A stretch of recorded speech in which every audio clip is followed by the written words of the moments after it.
নমস্কার, welcome back to my channel. It's Tanushree. আজকে আবার একটি নতুন ভিডিও নিয়ে আপনাদের কাছে চলে এসেছি।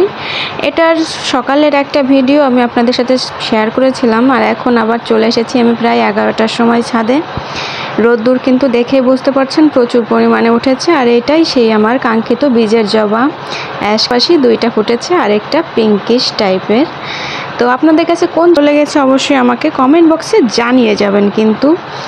আর এখান থেকে এই কালো জবাটা, মানে অ্যাশ কালার, যেটা অ্যাশ কালো মিক্সড আর কি, এটা আপনাদের কতটা ভালো লেগেছে অবশ্যই সেটা জানিয়ে যাবেন। আরও অনেক ফুল ছিল, সেগুলো আপনাদেরকে দেখিয়ে দিই। সাদা জবা ছিল আজকে কিছু, 3-4টার মতন সাদা জবা ফুটেছিল। পাশে ছিল লেডি ইন রেড। এটা শীতকালে এক চেহারা হয়, গরমের সময় এক রকমের চেহারা হয়। আর তারই পাশে ছিল রোজাব শারন আর নয়নতারা।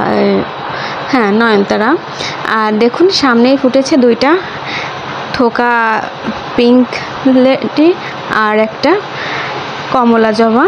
তো আপনাদের কাছে আজকের ভিডিওটা কেমন লেগেছে অবশ্যই আমাকে জানিয়ে যাবেন। আমার চ্যানেলটাকে সাবস্ক্রাইব করবেন, পাশে থাকা বেল আইকনটি অল করবেন। নতুন নতুন ফুলের ভিডিও, নতুন জবা গাছের ভিডিও দেখতে অবশ্যই আমার চ্যানেলটিকে সাবস্ক্রাইব করে পাশে থাকা বেল আইকনটি অল করে রাখবেন। আর হ্যাঁ, আমি জবা গাছের যত্ন কিভাবে করি সেটার একটা ভিডিও কিন্তু আমার চ্যানেলে অলরেডি দেওয়া হয়ে গেছে।